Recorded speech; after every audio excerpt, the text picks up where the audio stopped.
ಆತ್ಮೀಯ ವಿದ್ಯಾರ್ಥಿಗಳೇ, ವರ್ಷಪೂರ್ತಿ ಚೆನ್ನಾಗಿ ಓದಿರೋ ಪರೀಕ್ಷೆಯಲ್ಲಿ ಪಾಸ್ ಆಗೇ ಆಗ್ತೇನೆ ಅನ್ನೋ ವಿದ್ಯಾರ್ಥಿಗಳು ದಯಮಾಡಿ ಈ ವಿಡಿಯೋ ನೋಡಬೇಡಿ, ವಿಡಿಯೋ ಸ್ಕಿಪ್ ಮಾಡಿಬಿಡಿ. ಯಾರಿಗೆ ಪರೀಕ್ಷೆಯಲ್ಲಿ ಪಾಸ್ ಆಗ್ತೇನೋ ಫೇಲ್ ಆಗ್ತೇನೋ ಅಂತ ಡೌಟ್ ಇದೆಯೋ ಅಂಥ ವಿದ್ಯಾರ್ಥಿಗಳು ಈ ವಿಡಿಯೋನ ಸಂಪೂರ್ಣವಾಗಿ ನೋಡಿ.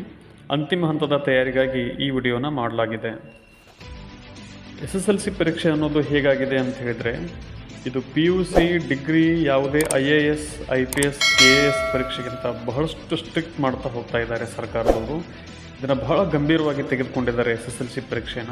ಹೀಗಾಗಿ ಎಕ್ಸಾಮ್ ಹಾಲ್ನಲ್ಲಿ ವೆಬ್ಕಾಸ್ಟ್ ಇದೆ, ಸಿಟ್ಟಿಂಗ್ ಸ್ಕ್ವಾಡ್ ಇದ್ದಾರೆ, ಪೊಲೀಸ್ ಆಫೀಸರ್ಸ್ ಇದ್ದಾರೆ, ಫ್ಲೈಯಿಂಗ್ ಸ್ಕ್ವಾಡ್ ಬರ್ತಾ ಇದೆ, ಬೇರೆ ಬೇರೆ ಆಫೀಸರ್ಸ್ ಬರ್ತಾ ಇದ್ದಾರೆ ಅನ್ನುವಂಥ ಭಯ ಆತಂಕ ಎಲ್ಲವನ್ನು ಬಿಟ್ಟುಬಿಡಿ. ಅವ್ರ ಪಾಡಿಗೆ ಅವರು ತಮ್ಮ ಕೆಲಸವನ್ನು ಮಾಡ್ತಾ ಇರ್ತಾರೆ. ನೀವು ಭಯಪಡದೆ ನಿಮಗೇನು ಗೊತ್ತಿದೆಯೋ ಅದನ್ನು ಚೆನ್ನಾಗಿ ಬರೆಯೋದಕ್ಕೆ ಕಲೀರಿ. ಫಸ್ಟ್ ಆಫ್ ಆಲ್ ನಿಮ್ಮ ಮೇಲೆ ನಿಮಗೆ ನಂಬಿಕೆ ಇರಲಿ. ನಿಮ್ಮ ಮೇಲೆ ಬೇರೆಯವ್ರಿಗೆ ನಂಬಿಕೆ ಇದೆಯೋ ಗೊತ್ತಿಲ್ಲ, ಮೊದಲಿಗೆ ನಿಮ್ಮ ಮೇಲೆ ನಿಮಗೆ ನಂಬಿಕೆ ಇರಬೇಕು.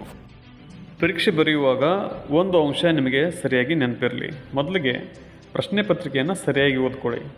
ಇದಕ್ಕಾಗಿಯೇ ಪ್ರಶ್ನೆ ಪತ್ರಿಕೆಯನ್ನು ಸರಿಯಾಗಿ ಓದ್ಕೊಳ್ಳಿಕ್ಕಾಗಿಯೇ 15 ನಿಮಿಷಗಳ ಅವಧಿಯನ್ನು ಕೊಟ್ಟಿದ್ದಾರೆ. ಟೋಟಲ್ 3 ಗಂಟೆಗಳ ಕಾಲ ಪೇಪರ್ ಬರೆಯೋದು, 15 ನಿಮಿಷಗಳ ಕಾಲ ಪೇಪರನ್ನು ಸರಿಯಾಗಿ ಓದೋದು. ಇನ್ನು ಇಂಪಾರ್ಟೆಂಟ್ ಪಾಯಿಂಟ್ಗೆ ಬರ್ತಾ ಇದ್ದೀನಿ. ನಿಮಗೆ ಯಾವುದೇ ಕ್ವಶನ್ಗೆ ಆನ್ಸರ್ ಬರದೇ ಇರೋ ಸಂದರ್ಭದಲ್ಲಿ, ಆನ್ಸರ್ ಸ್ವಲ್ಪನೂ ಕೂಡ ಗೊತ್ತೇ ಇಲ್ಲ ಅಂತ ಹೇಳಿ ತಲೆ ಕೆಡಿಸ್ಕೋಬೇಡಿ. ಯಾವ ಆನ್ಸರ್ಗಳು ನೀಟಾಗಿ ಬರುತ್ತೋ ಅದನ್ನು ಫಸ್ಟ್ಗೆ ಬರೀರಿ. ಆನ್ಸರ್ ಶೀಟ್ನ ಮೊದಲನೇ ಪೇಜು ಸಾಕಷ್ಟು clean ಆಗಿಡಿ.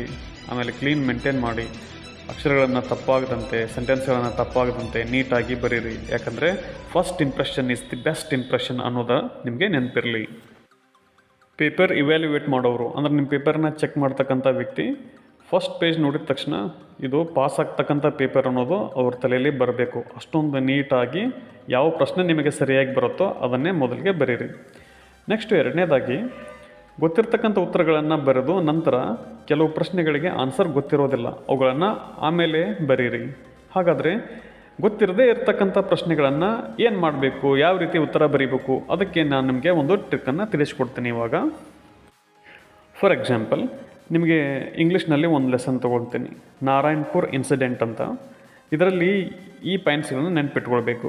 Students march was unusual because there were no slogans, no shoutings. They marched silently. A cyclo-styling machine in the parcel. So the inspector Patil visited to Mohan's family, Mohan's house. ಈ ರೀತಿ ಬರೀಬೇಕು.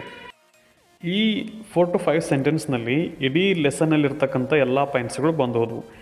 ಈ ಒಂದು lesson ಮೇಲೆ ಯಾವುದೇ ಒಂದು ಪ್ರಶ್ನೆ ಕೇಳಿದರೂ ನೀವಿಷ್ಟು ಬರೆಯೋದಕ್ಕೆ ರೆಡಿ ಇರಬೇಕು. ನೀವಿಷ್ಟು ಬರೆದು ಬಿಟ್ಟರೆ ಇದರಲ್ಲಿ ಒಂದು ಲೈನು ಕರೆಕ್ಟಾಗಿ ಬಂದೇ ಬರುತ್ತೆ. ಯಾವ ಪ್ರಶ್ನೆಗೆ ಇದರಲ್ಲಿ 2-3 ಟೈಪ್ ಪ್ರಶ್ನೆ ಕೇಳ್ಬೋದು. ಇದರಲ್ಲಿ ಯಾವುದೇ ಕ್ವಶನ್ ಕೇಳಿದ್ರು ಅದಕ್ಕೆ ಒಂದು ಸಾಲು ಇದರಲ್ಲಿದೆ. ಸೊ ಹೀಗಾಗಿ ಒಂದು 5-6 ಸಾಲುಗಳಲ್ಲಿ ಎಲ್ಲ ಲೆಸನ್ಗಳ ಯಾವುದೇ ಸಬ್ಜೆಕ್ಟ್ ಇರ್ಬೋದು ಅವುಗಳನ್ನು ಈ ರೀತಿ ಬರೆದು ಪ್ರಾಕ್ಟೀಸ್ ಮಾಡಿಟ್ಕೊಳ್ಳಿ. ಇದನ್ನು ನೀವು ಬಯಾಟ ಹಾಕಿಬಿಡಿ. ಆನಂತರ ನಿಖರವಾಗಿರ್ತಕ್ಕಂಥ ಉತ್ತರ ನಿಮಗೆ ಗೊತ್ತಿರದೇ ಇದ್ದರೆ ಆ ಪ್ರಶ್ನೆಗೆ ಇವಿಷ್ಟನ್ನು ಬರೆದು ಬಂದುಬಿಡಬೇಕು. ಒಂದು ಟೈಪ್ ಸಮರಿ ಆದಾಗ ಆಗ್ತದೆ. ಸೊ ಇಲ್ಲಿ 2 ಅಂಕ ಇದ್ದರೆ 1 ಅಂಕ ಡೆಫಿನೆಟಾಗಿ ಕೊಟ್ಟೇ ಕೊಡ್ತಾರೆ. ಇದನ್ನೇ ನೀವು ವಿಜ್ಞಾನಕ್ಕೂ ಅಳವಡಿಸ್ಕೊಳ್ಬೋದು, ಸಮಾಜ ವಿಜ್ಞಾನಕ್ಕೂ ಅಳವಡಿಸ್ಕೊಳ್ಬೋದು, ಕನ್ನಡ ವಿಷಯಕ್ಕೂ ಅಳವಡಿಸ್ಕೊಳ್ಬೋದು, ಇಂಗ್ಲೀಷಿಗೂ ಅಳವಡಿಸ್ಕೊಳ್ಬೋದು. ಇದನ್ನು ಮಾಡೋದು ತುಂಬ ಸುಲಭ. ಪ್ರತಿ ಲೆಸನ್ನಿಂದ 8 ವಾಕ್ಯಗಳನ್ನು ಬರೀಬೇಕು. ಅದರಲ್ಲಿ ಇಡೀ ಪಾಠದ ಸಾರಾಂಶ ಇರಬೇಕು. ಆಗ ಕೇಳಿರ್ತಕ್ಕಂಥ ಪ್ರಶ್ನೆಗೆ ಒಂದು ವಾಕ್ಯದಲ್ಲಿ ಒಂದು ವಾಕ್ಯ ಏನಾದರೂ ಅದರಲ್ಲಿ ಇದ್ದೇ ಇರುತ್ತೆ, ಒಂದು ಪಾಯಿಂಟ್ ಅದರಲ್ಲಿ ಬಂದಿರುತ್ತೆ. ಹೀಗಾಗಿ 1 ಅಂಕ ನಿಮಗೆ ಸಿಗುತ್ತೆ. ಆನಂತರ ನೀವು 15ರಿಂದ 20 ಅಂಕಗಳನ್ನು ಪಡೆದಿರ್ತೀರಿ. ಕೊನೆಗೆ ಇನ್ನೊಂದು 8 ಅಂಕಗಳು ಬೇಕು ನೀವು ಪಾಸ್ ಆಗಲಿಕ್ಕೆ. ಆಗ ಈ ರೀತಿ ಬರೆಯೋದ್ರಿಂದ ಒಂದು ಕ್ವಶನ್ಗೆ 1 ಅಂಕ ಆದರೂ ಸಿಕ್ಕರೂ ನೀವು ಆರಾಮವಾಗಿ 30 ಅಂಕಗಳವರೆಗೆ ಗಳಿಸ್ಬೋದು. ಈ ಟೆಕ್ನಿಕ್ ನಿಮಗೆ ಗೊತ್ತಿದ್ದರೆ 2, 3, 4 ಅಂಕಗಳಿಗೆ ಏನು ಪ್ರಶ್ನೆಗಳಿರ್ತವೆ ಅವುಗಳಲ್ಲಿ 1 ಅಂಕಗಳು 2 ಅಂಕಗಳು ಸಿಗ್ತಾ ನೀವು ಪಾಸ್ ಆಗಲಿಕ್ಕೆ ಸಹಾಯ ಆಗ್ತದೆ.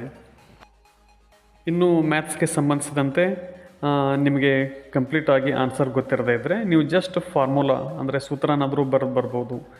ಎಷ್ಟು ಸ್ಟೆಪ್ ಗೊತ್ತಿದೆಯೋ ಅಷ್ಟಾದರೂ ಬರಿಬೋದು. ಅಟ್ಲೀಸ್ಟ್ ಸೂತ್ರ ಬರೆಯೋದ್ರಾದ್ರೂ 1 ಮಾರ್ಕ್ಸನ್ನು ನೀವು ಪಡಿಬೋದು. ಗ್ರಾಫ್ ಕ್ವಶನ್ ಕೂಡ ಬಹಳಷ್ಟು ಈಸಿಯಾಗಿರುತ್ತೆ. ಒಂದು 2-3 ಸಾರಿ ನೀವು ಅದನ್ನು ಪ್ರಾಕ್ಟೀಸ್ ಮಾಡಿದರೆ ಸಾಕು, ಅಲ್ಲಿ 2-3 ಅಂಕಗಳು ಆರಾಮವಾಗಿ ನಿಮಗೆ ಸಿಗುತ್ತೆ. ಆಮೇಲೆ 2ರಿಂದ 3 ಪ್ರಮೇಯಗಳನ್ನು ನೀವು ಬಯಾರ್ಟ್ ಹಾಕಿದರೆ ಅಲ್ಲಿ ಒಂದು ಪ್ರಮೇಯ ಡೆಫಿನೆಟಾಗಿ ಬಂದೇ ಬರುತ್ತೆ. 3-4 ಅಂಕಗಳು ನಿಮಗಲ್ಲಿ ಸಿಕ್ಕೇ ಸಿಗ್ತವೆ. ಈ ರೀತಿ ನೀವು ಅಲ್ಲಿ ಪ್ರಯತ್ನ ಮಾಡಬಹುದು. ಇನ್ನು ಸೈನ್ಸ್ನಲ್ಲಿ ನಿಮಗೆ ಡೈಗ್ರಾಮ್ಗಳಿರ್ತವೆ. ಅದರಲ್ಲಿ 15ರಿಂದ 16 ಅಂಕಗಳು ಸಿಗ್ತವೆ ಅಂತ ಹೇಳಿ ಎಲ್ಲ ಸೈನ್ಸ್ ಟೀಚರು ನಿಮಗೆ ಈಗಾಗಲೇ ನಿಮಗೆ ಹೇಳಿರ್ತಾರೆ. ಸೊ ಅದನ್ನು ಚೆನ್ನಾಗಿ ಪ್ರಾಕ್ಟೀಸ್ ಮಾಡಿ. ನಂತರ ಪ್ರತಿ ಲೆಸನ್ಗಳಿಂದ ನಾನು ಈಗಾಗಲೇ ಹೇಳಿದ ಹಾಗೆ ಪಾಯಿಂಟ್ಸ್ಗಳನ್ನು ಮಾಡಿ, ಇಂಪಾರ್ಟೆಂಟ್ ಪಾಯಿಂಟ್ಸ್ಗಳನ್ನು. ಆಮೇಲೆ ಅದನ್ನು ಪದೇ ಪದೇ ತೆಗೀರಿ. ಅದು ಬಹಳ ನೆನಪುಳಿಯುತ್ತೆ. ಅಂದರೆ ನೀವು 2-3 ಬಾರಿ ಕಷ್ಟಪಟ್ಟು ಓದೋದು ಒಂದೇ, 1 ಬಾರಿ ತೆಗೆಯೋದು ಒಂದೇ. ಅದಕ್ಕೆ ಕಷ್ಟಪಡದೆ ಏನೂ ಸಿಗೋದಿಲ್ಲ ಅನ್ನೋದು ನಿಮಗೆ ನೆನಪಿರಲಿ. ಆಮೇಲೆ ಇನ್ನೊಂದು ಪಾಯಿಂಟ್ ಏನು ಅಂತ ಹೇಳಿದರೆ, ಬಹಳಷ್ಟು ಸ್ಕ್ರ್ಯಾಚ್ಗಳನ್ನು ಹಾಕಲಿಕ್ಕೆ ಹೋಗಬೇಡಿ. ಏನಾದರೂ ತಪ್ಪಾಗಿರ್ತಾ ಇದ್ದರೆ ಅಲ್ಲಿ ಒಂದು ಅದ್ರ ಮೇಲೆ ಲೈನ್ ಹಾಕಿ ಅಷ್ಟೇ. ಅದನ್ನು ಪದೇ ಅದರ ಮೇಲೆ ಗೀಚಾಡಬಾರ್ದು. ಆಮೇಲೆ ಪ್ರತಿ ಕ್ವಶನ್ಗಳಿಗೆ ಆನ್ಸರ್ ಮಾಡಿ. ಆ ಪ್ರಶ್ನೆಗೆ ಸಂಬಂಧಿಸಿದಂತೆ ನಿಮಗೆ ತಿಳಿದಿರ್ತಕ್ಕಂಥ ಯಾವುದಾದ್ರೂ ಪಾಯಿಂಟ್ಸ್ಗಳನ್ನು ಬರೀರಿ, ಬಿಟ್ಟು ಬರಬೇಡಿ. ಒಂದು ವೇಳೆ ನಿಮಗೆ 24-25 ಅಂಕಗಳು ಬಂದಿರತಕ್ಕಂಥ ಸಂದರ್ಭದಲ್ಲಿ ವ್ಯಾಲ್ಯುವೇಟರ್ ಭಾಳ ಒಳ್ಳೆಯವರಾಗಿದ್ದರೆ ಅವ್ರು ನಿಮಗೆ ಏನು ಮಾಡ್ಬೋದು, ನೀವೇನಾದರೂ ಬರೆದಿರ್ತಿರಲ್ಲ ಅಲ್ಲಿ ಸಂಬಂಧಪಟ್ಟಿರ್ತಕ್ಕಂಥ ಯಾವುದಾದ್ರೂ ಪಾಯಿಂಟ್ಗಳಿದ್ದರೆ ನಿಮಗೆ ಅಂಕಗಳನ್ನು ಕೊಟ್ಟು, ಒಂದು 3-4 ಅಂಕಗಳನ್ನು ಕೊಟ್ಟು 28 ಅಂಕಗಳನ್ನು ನೀವು ಅಲ್ಲಿ ಗಳಿಸ್ತಕ್ಕಂಥ ಚಾನ್ಸಸ್ ಇರುತ್ತೆ. ಹಾಗಾಗಿ ಪ್ರತಿ ಕ್ವಶನ್ಗೂ ಆನ್ಸರ್ ಬರೀರಿ, ಎಲ್ಲ ಪ್ರಶ್ನೆಗಳನ್ನು ಟಚ್ ಮಾಡಿ. ಇನ್ನು 21 ಮಾರ್ಚ್ನಲ್ಲಿ ನಿಮಗೆ ಪರೀಕ್ಷೆ ಆರಂಭ ಆಗ್ತದೆ. ಮೊದಲೇ ದಿನ ಪರೀಕ್ಷೆಗೆ ಅರ್ಧ ಗಂಟೆ ಮೊದಲೇ ಹೋಗಿ ನಿಮ್ಮ ಹಾಲ್ ಎಲ್ಲಿದೆ, ನಿಮ್ಮ ಸೀಟ್ ಎಲ್ಲಿದೆ ಅದನ್ನು ಕನ್ಫರ್ಮ್ ಮಾಡ್ಕೊಳ್ಳಿ. ಲೇಟಾಗಿ ಹೋಗೋದ್ರಿಂದ ಗಾಬರಿಯಾಗಿ ಓದಿದ್ದನ್ನೆಲ್ಲ ನೆನಪು ಹರತಕ್ಕಂಥ ಸಾಧ್ಯತೆ ಇರುತ್ತೆ. ಹೀಗಾಗಿ ಬೇಗನೆ ಹೋಗಿ.